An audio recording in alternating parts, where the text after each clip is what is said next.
これはデモです。カルトポップキャスト D 映画フランチャイズのフォートナイツ祝いこそ。That's right. Welcome to film franchise Fortnights on the Cult Popture podcast. Any of our bilingual speakers that speak Japanese, can you just verify that actually said what it was meant to? Or if you're single lingual and you only speak Japanese and that's the only part of the podcast you understood, then this part is irrelevant. I just want to explain and clarify there that when Richard said to all our bilingual speakers, he didn't mean the slaves that we own from foreign countries. He meant listeners that listen to the podcast and enjoy our content, not people we're keeping against our will. I don't know why you think you would have to clarify that. Because you never know. You know. You're right. You never know. You don't. You know what else you never know? What? When the hell this series is going to end. Except we do know now. Alright, anyway. So what are we doing here? Who am I? Who are you? You're like AJ or some shit. And you're this Richard guy. We've been this month on the Cult Popture podcast. It's Godzilla month. And that was exciting. There was. I remember how I was excited. So usually every fortnight on this podcast, this is your first episode for some reason. I'd be willing to bet no one is listening to this as their first episode, but if it is, welcome. What we usually do here on the Cult Popture podcast is every fortnight we'll watch a different film franchise, so we've covered a lot of them. We've covered Lethal Weapon, we've covered Ghostbusters, we've even covered the coveted Sisterhood of the Traveling Pants. And we got Godzilla because we randomly select these franchises it was a few weeks ago now because we had to put it off. And because Godzilla is a 31 film franchise and there are only 14 days in a fortnight, we decided to split it up because the Godzilla series itself is split up into 3 series and then some stragglers on the end, making it a total of 4 separate parts to the Godzilla mythos, and this is the 3rd part, the Millennium series. Yes, so named after Japan's Emperor Millennium. That's not true. It's named because of the new Millennium, which we're currently still in. Right.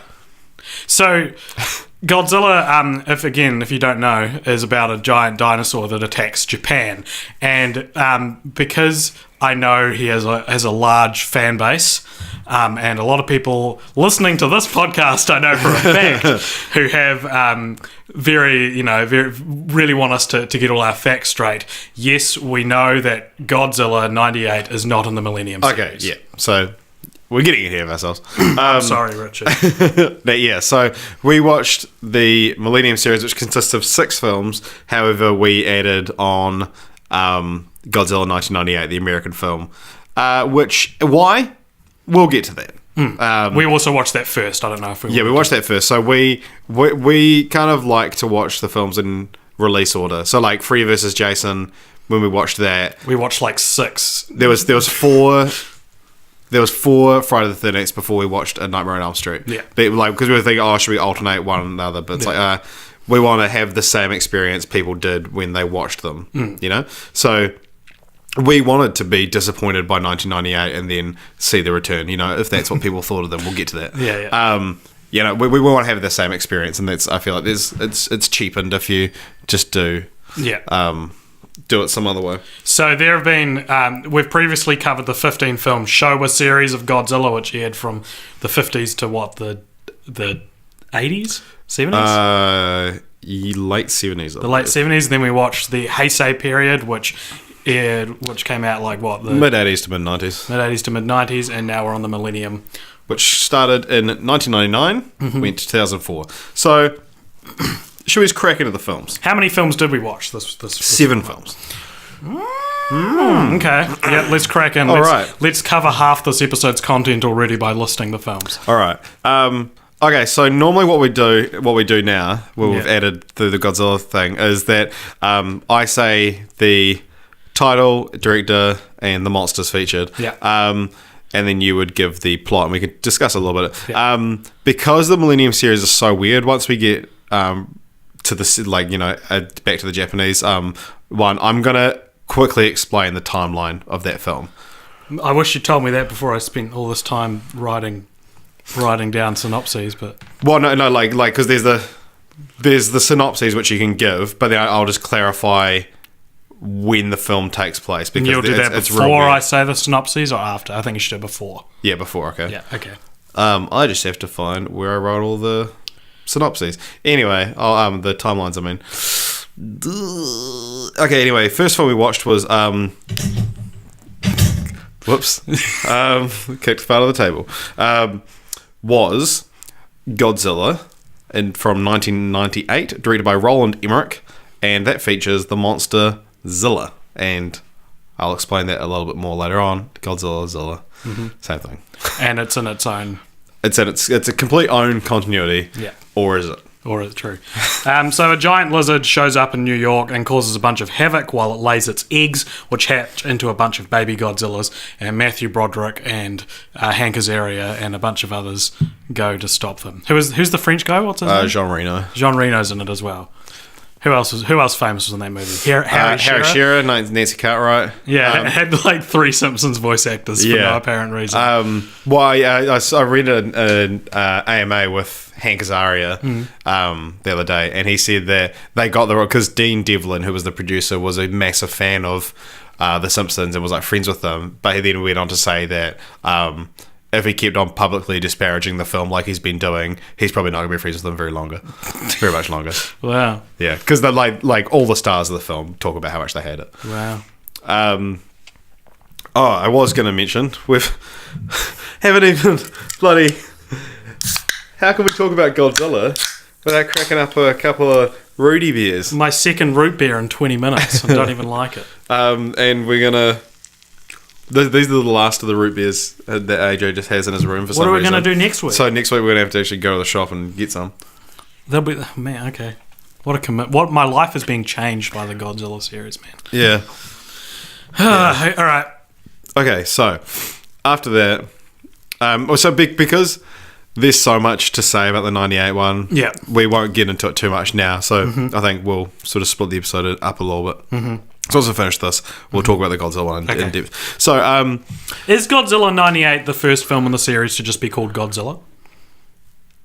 Technically. The first one's Gojira. Yeah. Yeah. Anyway, what's the next one? Yeah, or should we be talking about... Should we just get all the 98 talk out of the way now? No. No, okay, so... Because they'll cross over and stuff. Okay, so anyway, next came Godzilla 2000 Millennium, which came out in 1999. The only film in the Millennium series that didn't come out in the new Millennium, or come out in the 2000s anyway. That was directed by Takao Okawara, who directed some of the show Heisei series, you might remember. And that features the monsters Augur and Millennium. And now here's where it gets interesting. So, Godzilla 2000 is a direct sequel to 1954's Gojira, and it features a second Godzilla. So that's the continuity of that film. So Godzilla, the second Godzilla, the new Godzilla, blasts his way into Japan again, where he fights a mysterious UFO, which during their final battle absorbs Godzilla's DNA and turns into a big monster, which Godzilla defeats, and then just continues destroying Japan. You don't see him leave; you just see him walk over and blow up a bunch of buildings, and that's where it ends.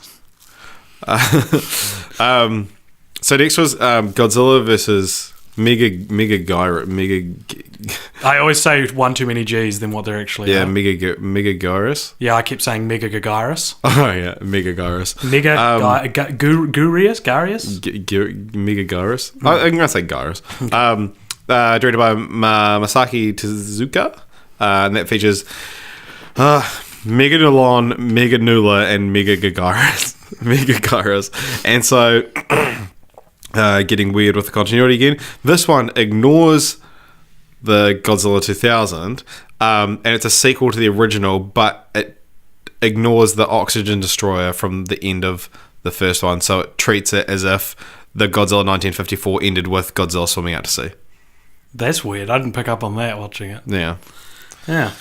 Okay, well, because of Godzilla, a nuclear power has been banned in Japan in an attempt to rid the city of Godzilla. It doesn't work. And Godzilla soon turns up, and he fights a bunch of locusts, a bunch of giant locusts. Yeah, it's interesting the whole thing of the banning nuclear energy because that's what Godzilla thrives on. That's not really what the film's about. Yeah, it was a real cool idea. I was like, okay, they're getting real, like, they've got to the point now where they're like, how can we play with this universe were it in a real world? Oh, yeah. And then they did nothing with it. Okay.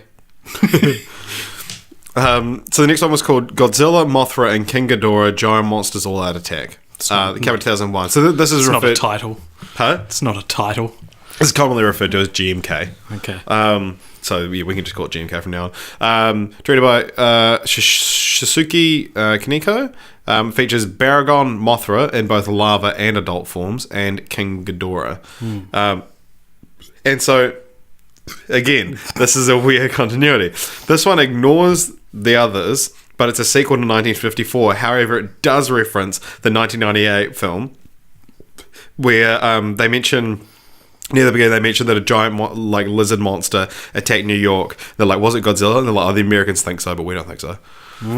That's what that was referring to. Yeah. That's so funny. Yeah. Japan were like, no, you can't have it anymore. Yeah. The Japanese don't think it was Godzilla. A big red monster named Baragon shows up and is soon destroyed by Godzilla after he's been running amok in the city. Roll credits. Mothra, who is a guardian monster, shows up to put an end to Godzilla's reign. Ghidorah turns up too, and after Mothra is killed in battle, her spirit merges with Ghidorah's spirit or body and become this new bigger monster, and that fights Godzilla, and they all die, and it takes 35 minutes for them all to get killed. Yep. And that's the one that ends with Godzilla's heart beating at the bottom of the ocean. Yes. Yeah. So that's the final shot of the film is they're all dead, but then you see Godzilla's heart at the bottom of the ocean, and then it starts to beat again. Yeah. Which so what? Teasing what? What's a beating heart gonna do? Yeah, what are you gonna do? Beat me to death? You haven't established that Godzilla can regrow. He's not Jason. He's not Jason Voorhees. Yeah. His heart does nothing. Yeah. His heart does nothing. So next was I think we should just... This is a good time to acknowledge the elephant in the room. We're real over these films. I've become so numb. Too soon, dude. That makes me crawling in my skin. I cannot.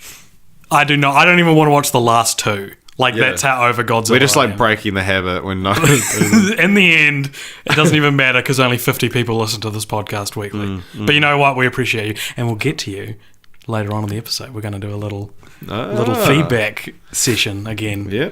Which if you keep giving us feedback, be a common part of the podcast. Yeah, and then you can be hear your comment on the podcast and be like, "That's what I've done."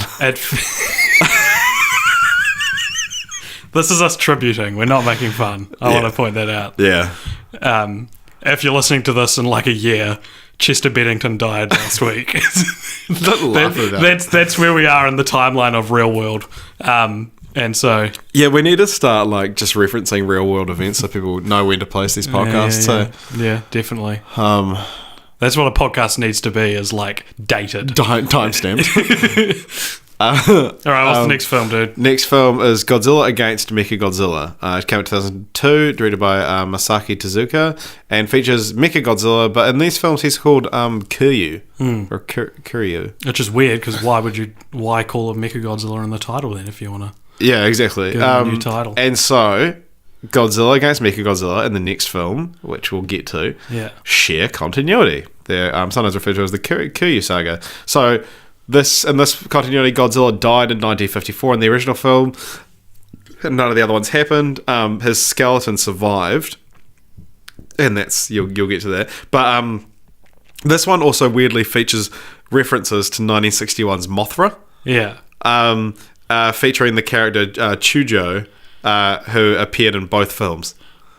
And also references another Toho film called Space Amoebas with a kaiju corpse on the beach. So Mechagodzilla is built using the skeletal remains of the original 1954 Godzilla and sent to fight the new Godzilla. That's all I wrote for that one. Yeah. I feel like that sums it up pretty well.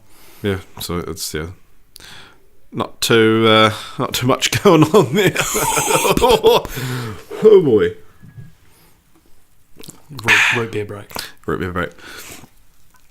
I mean, we've got to what's it called? Like, time. Have sex with each other. We've got to Is that what you're gonna drip say? feed the content of the of this podcast because like we don't want to Have sex with each other. We don't want to bleed it out. Well, we were aiming for two different endings there with that joke. You're still just going for it. No, I wasn't at all, but I guess so. You can take that one. All right. None of these are Linkin Park titles. I'm just talking now. And they all sound like... Whenever I speak, it sounds like Linkin Park lyrics. It's like you just like... You talk and then you just leave out all the rest. That isn't Linkin Park songs. You're on fire, man. Dude, this was like... I was ready for this, AJ. I knew you were going to do this. I subtly made you start the game. This was like I used to just do this at lunchtime at high school. Which like just start talking in like band names or like song titles, but like of a specific artist. Right. Now I'm like trying real hard to think of more Linkin Park songs. I don't know any more Linkin Park songs. I've said all of them. There's like a great divide between the Linkin Park songs I've mentioned and all the other ones that I know. Yeah. I'm just going to turn my... You could say a new divide even. I'm going to turn my internet off on my phone because I'm just being called in a group chat. Should I answer it? That's a bad idea. Yeah, that is a bad idea. Well, I've seen your group chats, AJ. They're not family friendly. They're all like, "Hey, can I come pick up the PlayStation now?" Because I have group chats with Facebook Market. Why would they be group chats? You like all the people that are like coming to buy your PlayStation, and you like just add them all to the same group. It's like, whoever gets his first. Yeah, right. Go. So the next film was called Godzilla Tokyo SOS, came in 2003, also directed by Masaki Tezuka. Features Mechagodzilla, again, as Kiryu, Mothra in both larva and adult forms, and Kamebus. Yeah. Sorry. Turning off data apparently doesn't turn off getting called on group chat. Okay, so this is a sequel to the last film, right? Yes. And the tiny women are back from the Mothra mythos. Yes. They're little fairies. And they turn up to reveal to the humans that using Mechagodzilla to fight Godzilla is actually pissing off Mothra, because Mothra is the one who is destined to beat Godzilla, and they don't like that they've used a dead body to, you know, they're like, once something's dead, it should stay dead. Eventually, the larvae Mothra babies, they're back. They're back, and they silk the shit out of Godzilla again. And then Mechagodzilla carries an incapacitated Godzilla to both of their deaths. Yeah. That's heavy. I have nothing to say. Yeah. I have nothing to say about this one. Is Heavy a Linkin Park song? Yeah, it is. Oh. Yeah. So I was just looking at Linkin Park songs to try and get ideas. No, for just stop later it. in the podcast. We need to move on. Okay, fine. Jeez, you just make me want to. I'm just waiting for the end of this game. That was went over your head. Okay. So I'm going to let you choose when you want to talk. just let me have my moment. I'm just laughing at my own jokes. Okay, so the final film in the Millennium series, we just finished watching it. I'm sure you'll remember it. You'll all remember it because you're all watching along at home. Otherwise, you're not a real fan. Oh, man. Yes? Mm-hmm. You needed a root beer. What? I said, oh man. Yeah. Yeah, they're totally watching along at home. All right, I thought you were like, oh man, I need a root beer break. So someone was directed by Ryuhei Kitamura and features Gigan, or Gigan, I can't remember what pronunciation we decided on, Monster X / Kaiser Ghidorah, Manila, he's back, King Caesar, Manila is son of Godzilla, for those who who just joining us. Rodan Anguirus, making his first appearance in 30 years. Mothra in adult form. No larvae. Manda, Kamacuras, Hedorah, Ibira, Kumonga, and Zilla. So that's, when I say Zilla, I'm referring to the 1998 design of the character from the American film. Just before we get to the synopsis and stuff. So Toho got the rights to that design of him, called him Zilla because the Americans took the god out of Godzilla and put him in this film, and he gets beaten by Godzilla in about 30 seconds, probably less than that, to some 41s. We're all to blame. So this film... He was certainly, I guess you could say Zilla was in too deep when he went up against Godzilla. Oh, we're doing this now? No, I don't know any other Sum 41 songs. Yeah. Yeah. So anyway, so this is a completely separate continuity. Really? Godzilla did attack in 1954, but it's not the same attack from the first film. So... Okay. They reference Godzilla attacking in 1954, but it's a different continuity from the actual film. A film we haven't seen. Yeah. And it takes place in 20XDX. Okay. So aliens have got kaiju attacking cities all over the world. That's why we're getting all our old friends back. It's it's a big old. It's like a party video game. Yeah, but it's not a video game, and it's not fun. It's not a party. Godzilla, it's not a video. Godzilla defeats them all, and then humans who appeared with a bunch of mutant humans defeat the aliens. So there's mutants. That's right. There's mutants now. All right, that's all I've got to say. Yeah, dude. Putting my phone away. That was pretty good. It's pretty good. Yeah, nice. So with finishing that, we are one step closer to the end of this podcast. Yeah. Rotten Tomatoes. Tell me them. Has an interesting. It's a real interesting bunch. So number one, the only positively, the only fresh being above 60%, the only fresh rated film is Godzilla Tokyo SOS with 100% from one review. Okay. How has only one person reviewed that? Could we review it, or what is? You need to be registered the critics. That's the critic score. It's what did I say? Tokyo SOS has 72% audience score. So yeah, whatever. Next is Godzilla 2000 Millennium with 56%. GMK 50%. Godzilla Final Wars 40%. Godzilla 1998 is 16%. Godzilla Against Mechagodzilla 0% with one review, and Godzilla vs. Megaguirus has no reviews. I don't think this is a fair scale of how people one rank person these liked the movies. film. Cool, it's perfect. Because I bet that's not the same person who voted Tokyo SOS as 100%. Yeah. What was your favourite one out of the ones we watched? I probably paid more attention to Final Wars than I have any other film in the franchise because my phone was on charge in the other room. And boy, these movies take on a whole new meaning when you look at them. Don't say that. It makes it sound like we don't actually watch them. We do watch the films, but we're millennials. It is harder to when we're watching a franchise that's in English. Sometimes we'll be on our phones where we listen to it, and we're not on our phones for the whole time, obviously. And we'll we research. I'm them. often researching. Yeah, we're researching them, so we know we become qualified to talk about them. Yeah, and we do watch them. I'm not saying we don't watch them, but it is harder when they're in another language. So if you can't go on your phone because then you're missing subtitles. Yeah, which by the way. In Final Wars, there's a character who I think is supposed to be Russian. There's a main character who's a Russian soldier, and they don't subtitle him, but he speaks in Japanese. And this might just be on the Kiss Asian website. That's the site we use, yeah. That's the site we use. The site we use. The site we used didn't...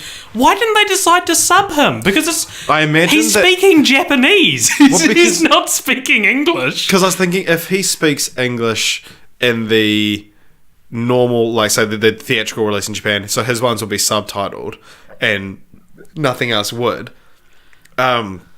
And then it's like flipped for that, but then he's speaking Japanese. Yeah, I didn't get it. It's But not like- thankfully, every time he speaks, a character goes, "So you're telling me we're doing." And also, it's not like he's going to talk to them if he can't speak the same language as all the other characters. Exactly. Yeah, that was you know, really right. and like the answer you think without really even thinking about it, the conclusion you draw is like, oh, he's speaking Russian, and maybe like the people who dubbed this just assumed because Russia is like a white faced nation that all white faces understand, but he's speaking Japanese still. Like, they dub him in Japanese, so it's just the same as all the other characters. Yeah. What was your favorite? I think it might have been. Wow, I'm going to look at the list again because I remember how I felt watching. Because Final Wars was like it's the longest one as well at 2 hours. Well, second only to the 1998 one, but it's just like a 2 hour music video. It's ridiculous. The whole thing's insane. I liked Giant Monster All Out Attack, but not that much. Yeah, it's probably it's considered one of the best. Yeah, it's pretty cool.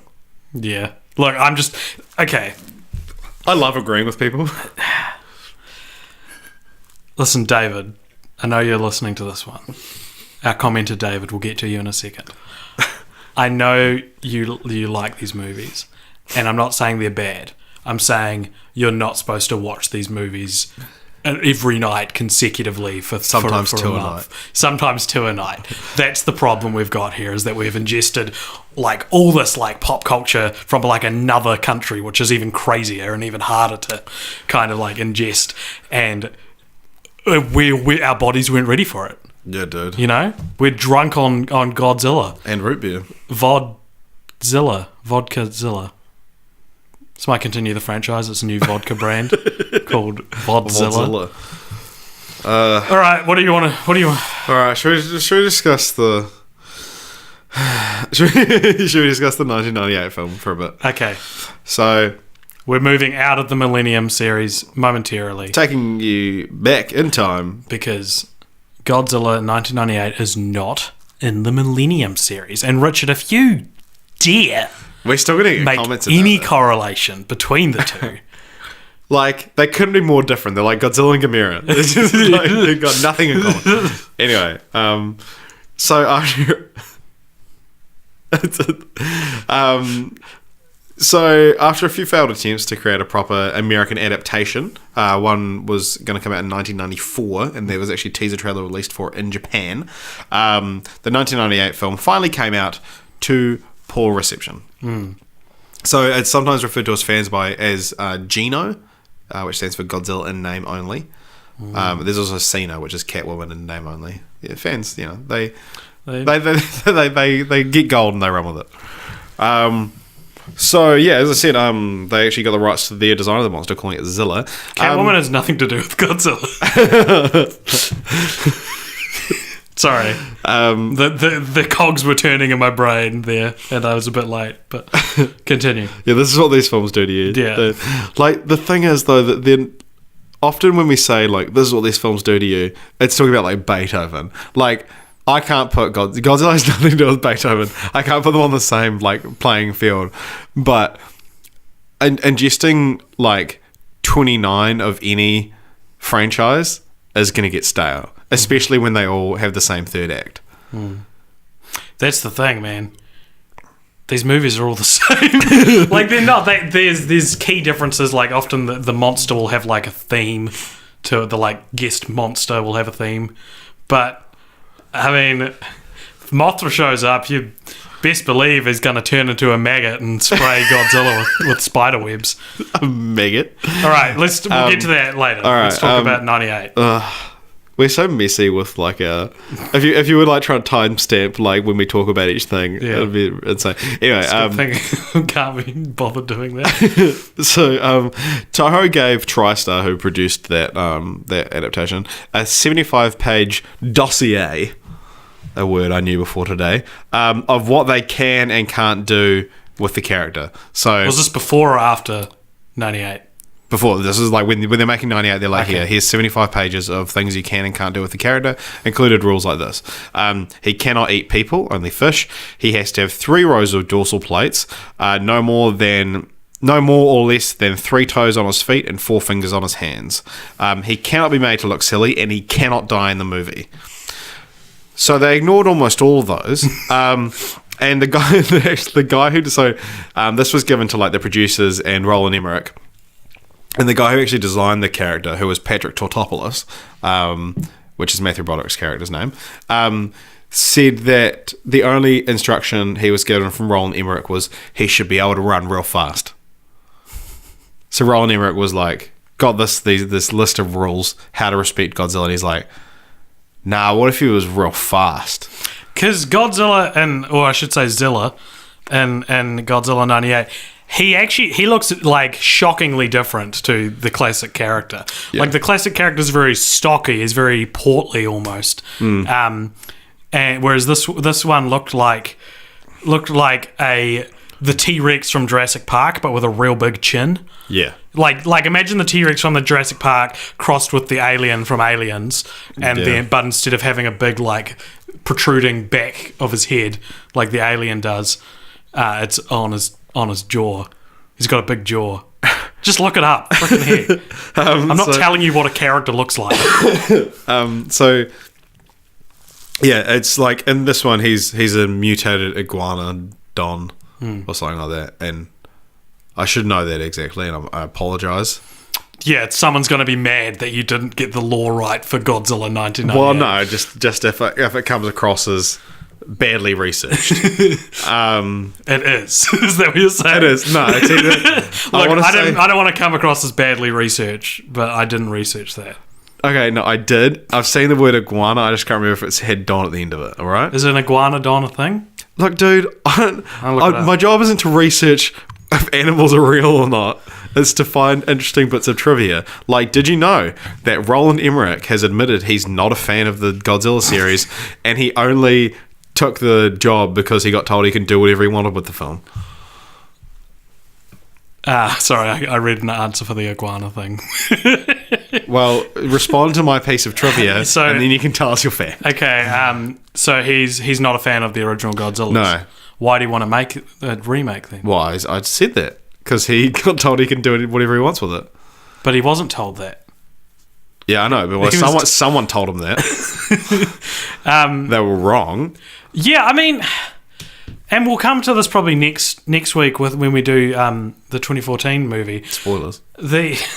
Godzilla's not a character that can't be done by American cinema, and I'm gonna get to this later for my continue the franchise. Oh, okay. Are you now? Yeah. Cool.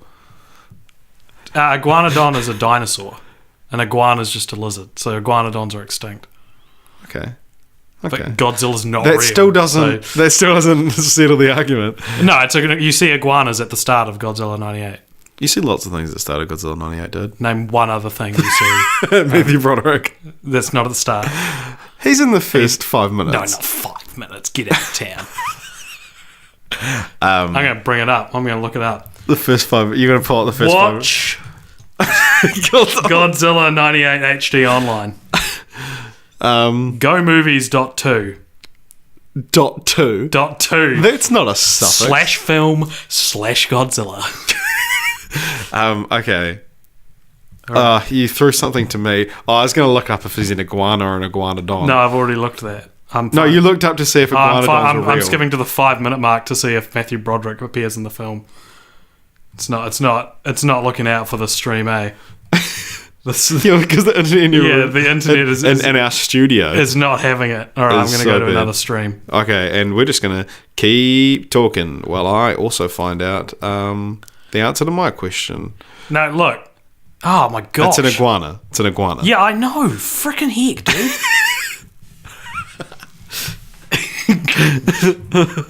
All right. Have you found Matthew Broderick? No, I can't load the stream. Okay, pause the podcast. We're going to go to JB Hi-Fi we're going to get a Blu-ray of it, which is how we watched it anyway, because that's the legal way. This isn't illegal to do this. To stream? Streaming illegal? Yes. But everyone does it. If everyone smoked marijuana, would that make it legal? I mean, That's kind of what happened. For those listening in the future, marijuana was just made legal in New Zealand. Now they're not going to know what happened. So yeah, the American Godzilla didn't take off like they thought it would. There was supposed to be a whole trilogy, and Godzilla versus Destroyer, the last film of the Heisei period, they were supposed to be like, Godzilla dies, huge publicity, and then they're like, we're going to not make another film. Toho's not going to make another film until 1995. Sorry, 2005. And, yes, I screwed up. Sound off in the comments. So they were going to make a trilogy of Roland Emmerich Godzilla films. Yeah, so Toho was like, they made Godzilla vs. Destroyer, like, we'll kill our one, Americans, you have fun with it for a few years. And then 1998 came out, and they were like, this is awful. No one likes this. We need to bring back the real Godzilla. And so a year later, they released Godzilla 2000 in 1999. And then so the Millennium series ran until 2004, which is actually a year before like their planned hiatus was supposed to end. That's true. They couldn't keep their hands off it, eh? So were there plans for sequels? Yeah, there's a Godzilla 2 script floating around. Really? Featuring Godzilla fighting Queen Bitch. Who's that? Some Queen Bitch. What? Yeah, that's the name of the monster in the sequel. What? There was also a... Wait, no, what? Who's Queen Bitch? It's a new one. Oh, they made it up? Yeah. They made up a monster called Queen Bitch. Yeah. There was also plans for an American film called Godzilla Reborn, which was going to be a canonical sequel to Godzilla 2000. Isn't that just so frustrating? That's kind of interesting. Yeah, like it would have had like a man in a suit as Godzilla. Have we mentioned that we know this? So every Godzilla, every Japanese Godzilla so far is a man in a suit, whereas the 1998 one was all CG. And Matthew Broderick does not appear within the first 5 minutes. Yes, he does. It might be like 5:10. He's not in the first 5 minutes is when they're on the boat, and Godzilla like kills all the soldiers on the boat. What's the timestamp of Matthew Broderick's first appearance? Dude, I'm looking at screenshots. It won't load video. Oh, okay. The scene at 5 minutes was them in the submarine. Oh, cool. Or the boat. Cool. It's a boat. Yeah, actually, Matthew Broderick didn't appear for a wee while. I rescind my statement. Too bad.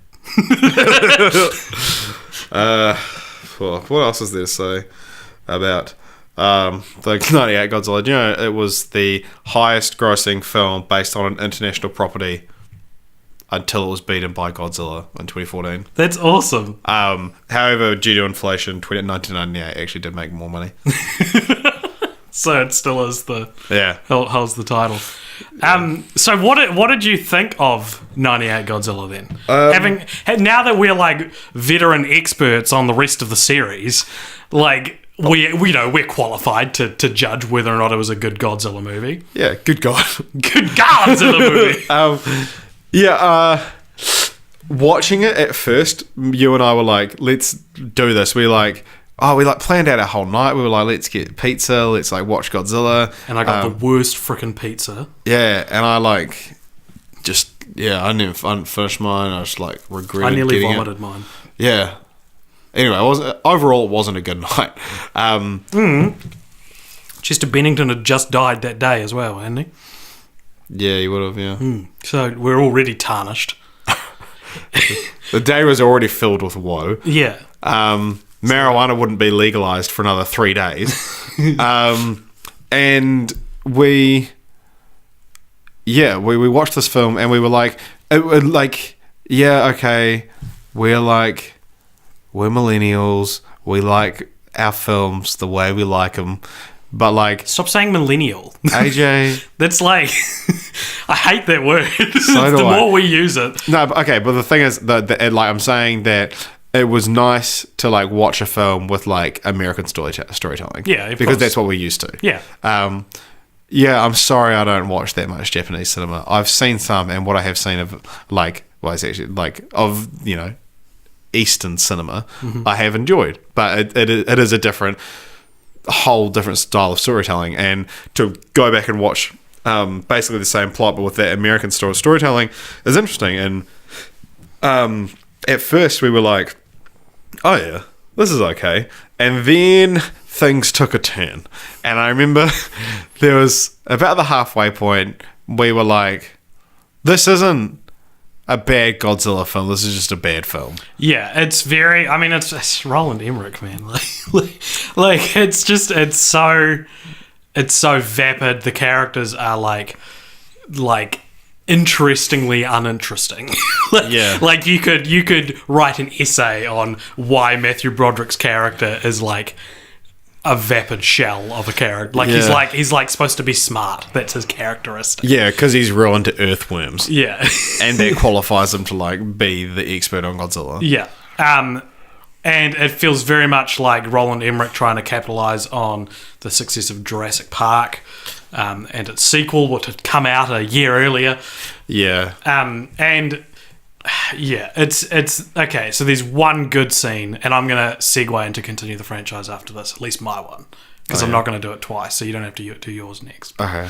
Is that okay? Yeah. Sweet. Yeah. Okay. So there's one real good scene in Godzilla '98. So what's his name? Jean Reno. Jean Reno, who you might remember from like Leon the Professional. Yeah. He is a French secret agent or secret serviceman who's kind of working with a bunch of other French agents underground in New York, which Godzilla's destroying. They're kind of working against the American military to defeat Godzilla. So they're both trying to defeat Godzilla. They're just trying to do it their way.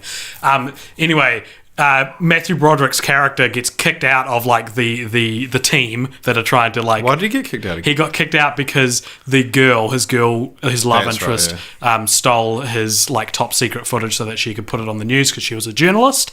And she was like, oh, this is a scoop, so she wanted to get the scoop early, Yeah. Anyway, so Matthew Broderick's kicked out. He's like, oh, I'm just going to leave New York then. I've got no help. I've got no hope. And then as he's leaving, what's his name? Jean Reno. Jean Reno? Yeah. Jean Reno, you may remember from Leon the Professional. I might be saying that wrong, but... he picks him up. Jean Reno. He picks him up and he's like, come with me. I like you. Because basically Matthew Broderick's character knows what Godzilla is and kind of how to defeat him. He's worked it out. He works out that Godzilla's reproducing asexually and has laid eggs and stuff like that. Where's the fun in that? That's a line from the film. And so they decide that they're going to try infiltrate the American military barricade to try and get back into the city. And the French guys in the car with Matthew Broderick start chewing gum, and he's like, well, what's with the gum? And Jean Reno is like, it makes us look more American. And he's like chewing gum, and Matthew Broderick's like, let me do all the talking. And so they go up to the barricade, and there's a soldier there who shines a torch in the car, and he's like, well, what are you doing here? And Matthew Broderick's like, oh, we're just part of the team, like trying to be real non-sus. And then he shines a torch at Jean Reno's character who's driving, but he hasn't said anything, and he goes, what's the matter with you mute? And like without missing a beat, Jean Reno's character goes, no sir, I'm fine. and he's like, oh well, go right on through. And he's like, thank you very much. And then as they drive in, he looks at Matthew Broderick and he's like, I wish they let of Elvis movies.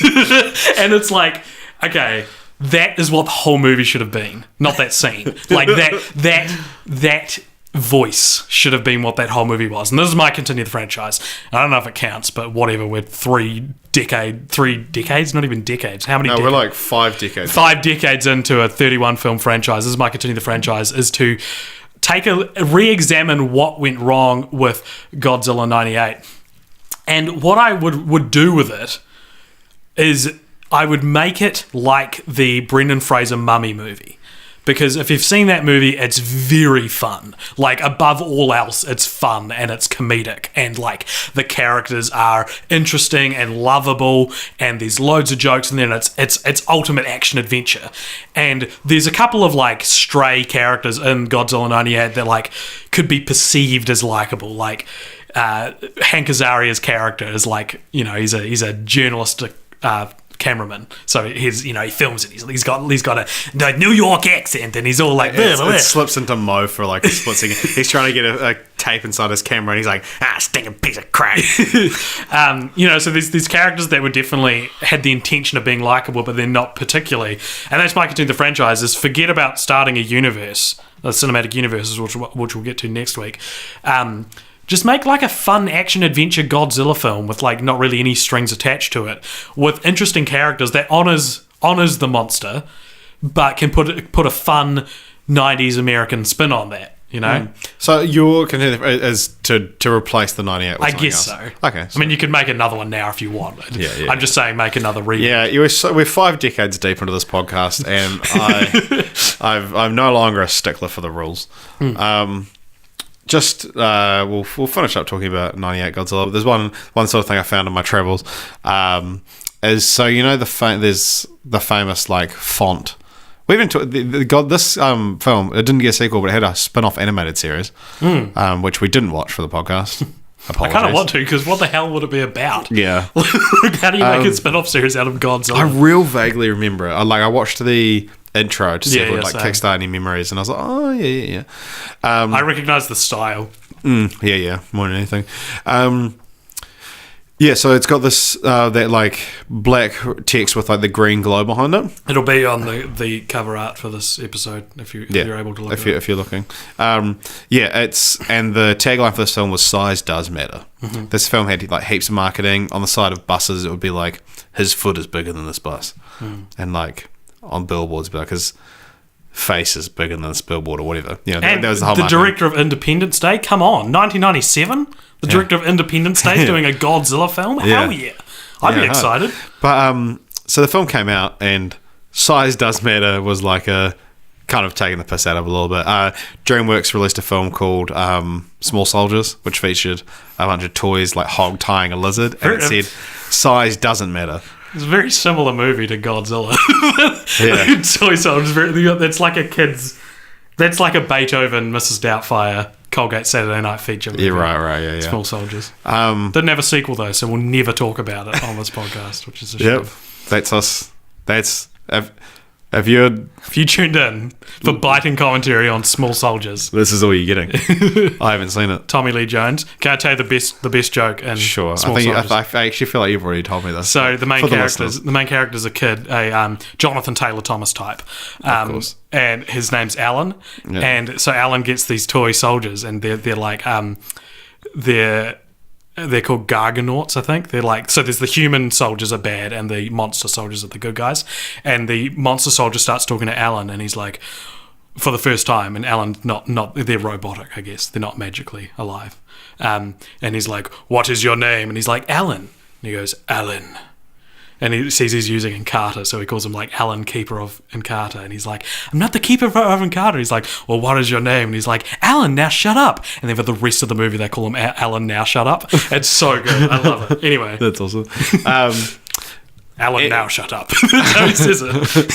That's awesome. He sounds like Optimus Prime. It's probably the same voice as Optimus Prime. But yeah, so this size does matter thing. When the film came out to poor reception, Star Wars... The official Star Wars website were like, size does matter. Well, take a look at this. They uploaded a photo to the official like Star Wars website, whatever it was, with the same black text with glowing green behind it, and I can actually show you this to prove it's real, AJ, saying, plot does matter.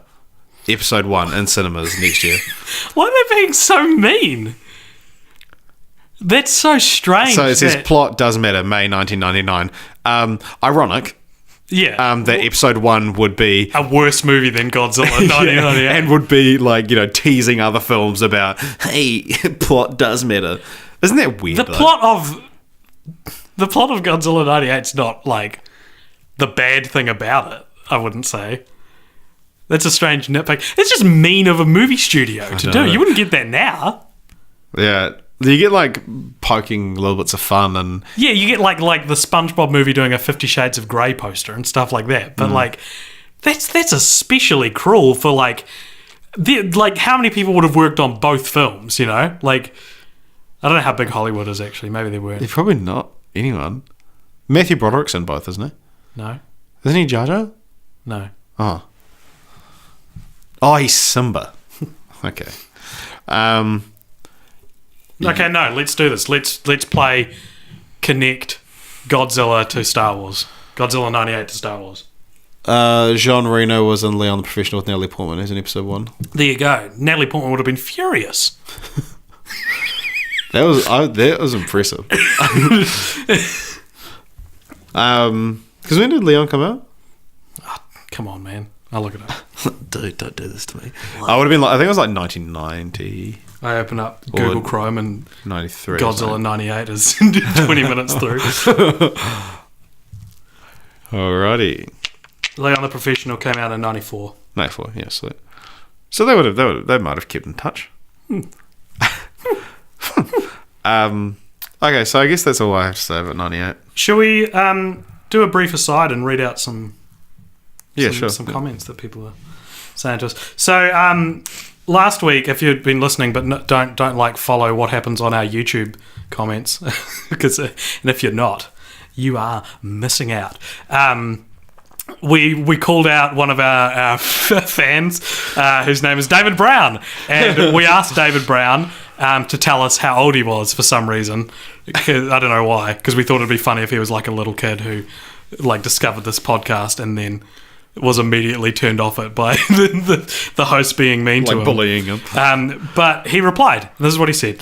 Ha ha ha, great video guys. I am also 24 years old, and I'm surprised as you are to find out that Godzilla vs. Mechagodzilla 2 came out the same year I was born.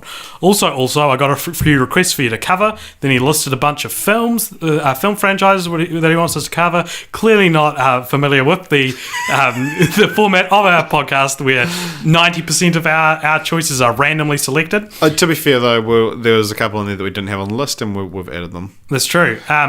But one of the ones he listed was, or two of them, Friday the 13th, Nightmare on Elm Street.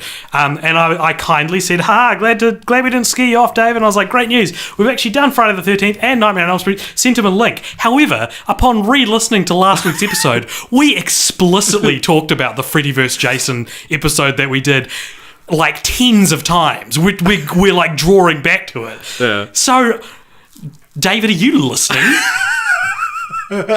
This brings me to my next question for you, David Brown. Where are you from? How old are you and where are you from? So, like, just any illusion people have of thinking we're popular is just shattered. We also got another comment from a guy who I think his name's Big Top. The letters in his surname are not English letters, so I'm not going to try read them. He says, "Hi from Ukraine. Found your podcast recently and really like it. Keep it up." Thanks, Big Top. I hope I'm saying your name right.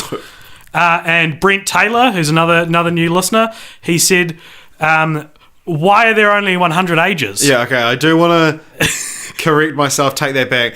I forgot that you can be 0 years old, so there are 101 ages. Of course. Thank you. Well, he'll be happy with that because I replied to that and said, tune in next episode to find out.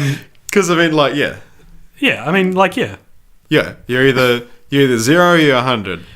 We also got a comment in between. We also got a comment this week from Johnny Justice on one of our old popcorn videos, which are a minute long video essays, and he commented on our episode called Khan vs. Blofeld, which is one that Richard actually wrote and recorded, about how Khan and Blofeld were introduced in their respective Star Trek and James Bond franchises franchise reboots. And he said, exactly, only easily pleased idiots disliked your video. Thank you very much, Johnny Justice. And the last comment that I want to draw attention to today is Ramir Lunardi commented on Beethoven. And he said, so he's talking about Beethoven, not Godzilla here. He said, the first 2 or 3 used to be on TV a lot. I wonder where where they get the money to make those films. Why don't they do something else? Something better? Like, I felt it, the way he wrote it. It's a good question, Ramir, and I replied to it and I said, well, better than 31 Godzilla movies, I'd take 8 Beethoven movies. And he said, 31? Sure, but the best 2 or 3 Godzilla movies are better than 2 or 3 of the best Beethoven movies. Clearly you haven't seen Beethoven's Big Score, Ramir. That's all I have to say. Big break. Big break. Yeah. Shit. Bender's big score. Beethoven's big break. And that's our comments for this week. Well, thank you. I await the day when we'll have too many comments that we can't read out the entire. It'll be next week, dude. Please, everyone who I've just, if you're listening to this one, leave a comment. Tell us and something David else. Brown did the right thing and commented his age. Yeah. Please just continue to comment your age, everyone. David, post it again. Yeah. David, listen to me.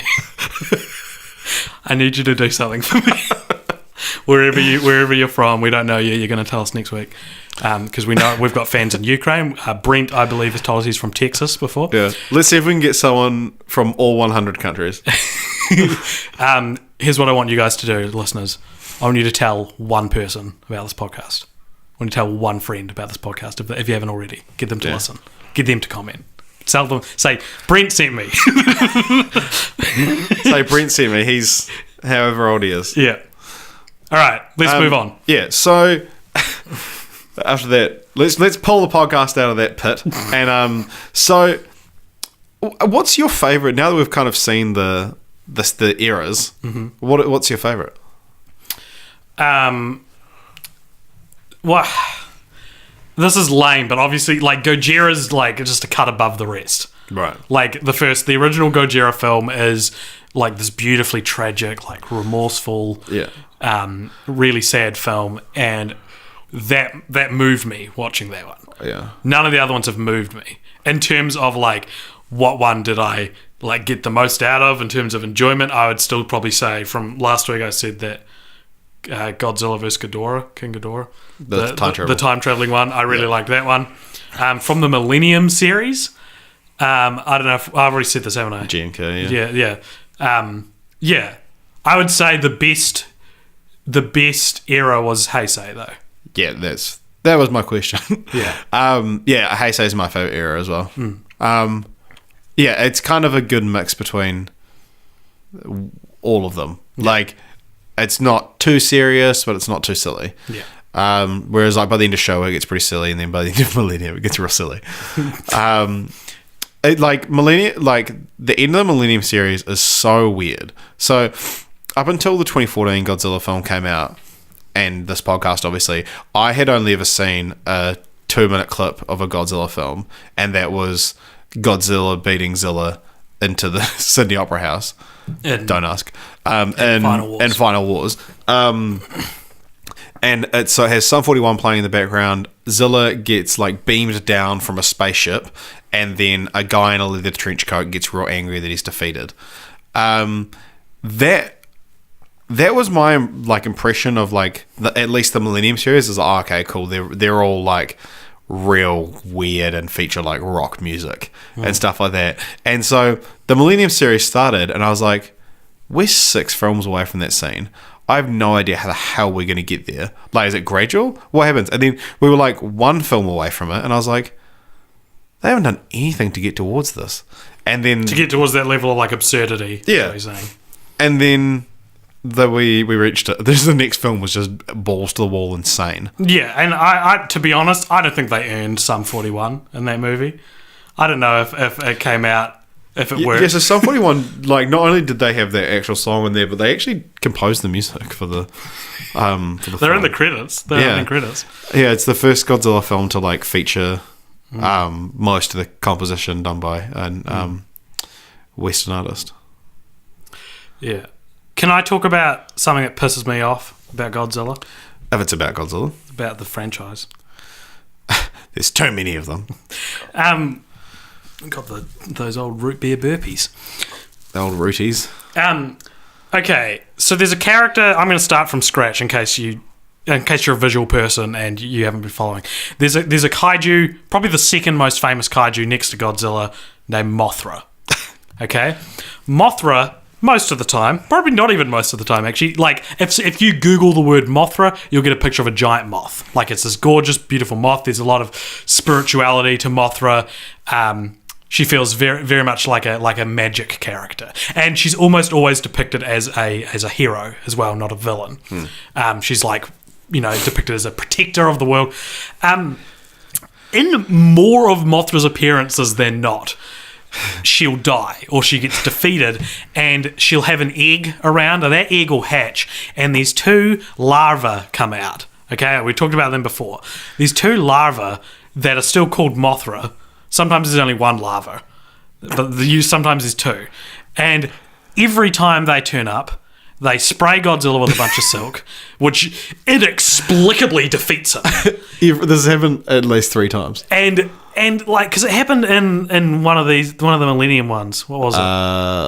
One after Tokyo SOS. Yeah. Happened in Tokyo SOS, and I was like, "Are you serious? How is this still a thing? This is happening again?" Because you got to understand, the Mothra Mothra transitions to the grubs. It's not like the grubs turn up and you're like, "Oh, I can't wait for them to turn into Mothra." Like, Mothra's and more of the films that Mothra's in than not, Mothra turns up, is defeated, is replaced by the 2 most like uninteresting looking monsters. Like, they look like a couple poops with buttholes for mouths. Who likes the grubs? Like, who's clamoring? Who like starts a Godzilla movie? Mothra's in it. You're like, dope. Mothra's in it. Mothra's going, I can't wait for Mothra to turn into the grubs. Like, who is thinking that? Because it's so annoying as well. Because the spraying him with silk inexplicably takes like 4 minutes. Oh, it happened in the first Godzilla vs. Mothra, and I was like, why? This is ruining the movie. Yeah. And then it keeps happening, and it's like, it's not ideal. It's why are they? If I want to know, if David, like, what do you like the grubs? Why are the grubs like considered like a tentpole of a Mothra featured movie? Yeah, should we put a post on the Godzilla subreddit? Yeah, and come back next week with our we'll talk about next week. Be like, I do a podcast with my friend. We're from New Zealand, and here's the links. David sent me. Like, yeah, I am so baffled. Like you know Digimon. Yes. You know how like the first Digimon are like little marshmallows. Yeah. And then they turn into like the cool one. Agumon. Yeah. Okay. Yeah. He turns into like a little dragon lizard thing. Greymon. Yeah.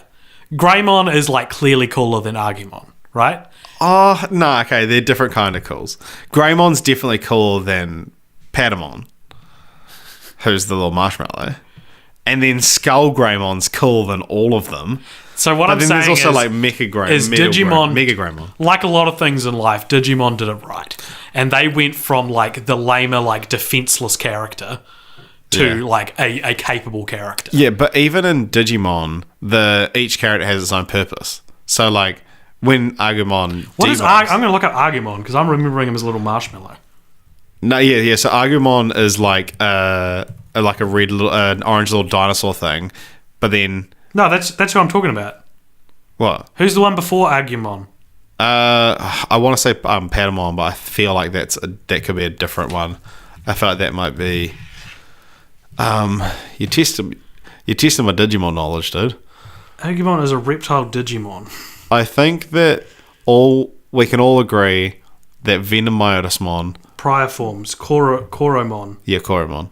Koromon's a little ball with bunny ears. Yeah. Like Venom Myotismon is dope though.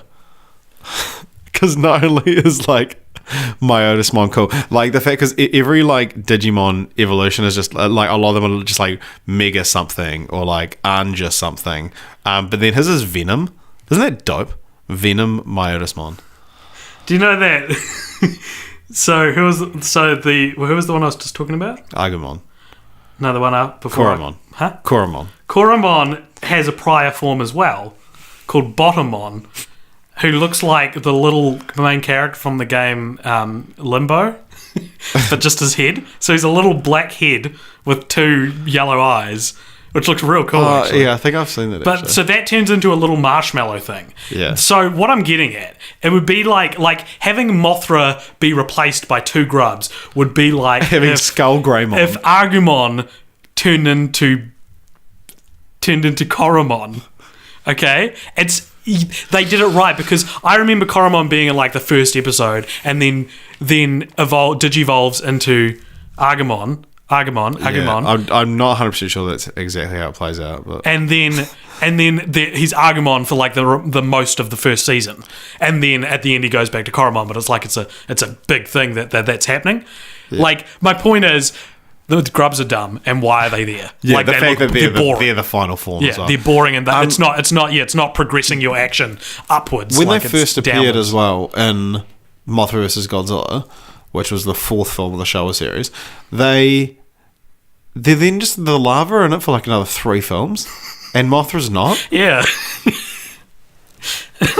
Like, because I knew Mothra was beloved, but why? Mothra is cool, but the grubs aren't. I feel like there's going to be people that are listening to this. I'm not going to name names. The grubs are the best part. It's just the fact that we're calling them grubs. Yeah, they're probably caterpillars, maybe. The larva. Well, whatever. That's what a grub is, isn't it? Yeah, but it's like. Yeah, but it's the G word. Yeah, exactly. Like, just because the thing is that thing doesn't mean it's the best word. It's like calling Hermione Granger a mudblood. Yeah, she is. Yeah, well, she's a filthy mudblood. Why wouldn't you call her that? So might continue the franchise. I should have written it down because I can't. No, I did come up with one. Okay. So, good. Because I said this to you during the week, I was like, the cool thing about the Millennium series is they're all just their own continuity or follow the 1954 one. So we can pitch like sequels to the 1954 one, and if you're just like, it copies the first one, but it's in its own continuity. The Millennium style for a lot of it is to be a sequel to the 1954 Godzilla. So, I was thinking it'd be cool to do, and feel free to jump on this again. So some people like travel back in time to like stop the 1954 attack, and then something would happen. So maybe Godzilla touches their spaceship and he gets brought back with them, right? Or like their like time machine gets stopped, they gets crushed by Godzilla, and they're stuck in 1954. So it's like Back to the Future, but they're also Godzilla's attacking Japan. And it's called Godzilla to the Future. Marty McFly. Imagine Marty McFly got stuck in like some like tumultuous time period. Imagine Marty McFly got stuck in 1954 Japan. If he'd gone back a year earlier, he'd be screwed. The only thing that can generate that much energy is a giant dinosaur. Oh yeah. Okay. So like they bring Godzilla to now? Nah, actually, I like the idea of... I mean, maybe they can be the third act or whatever, but I like the idea of being stuck in 1954. It's a very lost world to bring Godzilla back to the main city, I guess. But he's already in the city. It's not like he's not part of the city. Yeah, and I mean, it's like 40 years earlier, so it had the idea first. Yeah. But yeah, so go back in time, and then it's a family comedy, but also Godzilla is destroying Japan. Okay, I like it. Let's Thank make you. it. It's next on the list after Polgason. So I'm real tired. Yeah. I've got to go to work in like 6 hours. And you're hosting Soda Popture tomorrow. Yeah, which you can watch. I'm going to need a nap. Keep an eye out for that. Yesterday. If you want to watch it live, too bad you missed it. Yeah. Well, I think I've said all I want to say about the Millennium series. Yeah, I'm just worried we haven't read enough comments. Okay, I'll look for some more. What if? What do you? So, God, we've only got 2 films left, and we've got a weekend coming up. Except I'm working on the weekend, but 2 films left. We're so close. And like one I've already seen. That's a wrap. We can say we've seen every Godzilla film. Yeah. Except for the American dubs of the American remakes. And we haven't seen Gamera. And we haven't seen any of the other Toho Monster Universe movies. But yeah, I'm looking forward to seeing Shin Godzilla. Yeah, I was. I couldn't give a shit now. And I mean, 2014 Godzilla, I saw when it came out. It'll be interesting to see it with a fresh pair of eyes, now that I've got my new eyes. You do have new eyes. Thank you. AJ, I've been waiting 31 episodes for you to mention my new eyes. And you finally have. This is episode 31 of the film franchise Fortnights, which coincidentally is also the amount of films in the Godzilla franchise as of yet. And I think there's in a couple of months there's a 32nd one coming out, so maybe we'll do an Amadeus for that. this is the 48th episode of the Cult Pop podcast in general. Found that out today when I looked at one track out of 48. When I indulged myself in my own content. Okay. Yeah. We could have ended on a high note, but that's fine. We're doing this. What can people do if they liked this? If this is the first one they've listened to. If they want All right, 3 check us out things. more? 1, leave a comment. 2, include your age. 3, include where you're from. Yep. 4, if you have the ability to, leave a timed comment on SoundCloud. Because I want one. We've had a few. No, we haven't. Not on Godzilla episodes. It's spam. If you like this though, you can listen to past episodes. You can also find us on YouTube if you're not there already. So please subscribe. You can also find us on Facebook under Cult Pop Show. Please like that. That's a more Facebook is a more like direct way to contact us than YouTube comments. So if you want to do that, that's cool. We do a weekly live stream called Soda Pop Show, which you can check out every Thursday night, 8 p.m. New Zealand time. Yeah, thank you very much for listening to this episode. I pray you have a great day. Or a great night. Or a great morning. Yeah. Well, we had a great morning. Yeah. Mourning the loss of Chester Pennington. Okay, goodbye.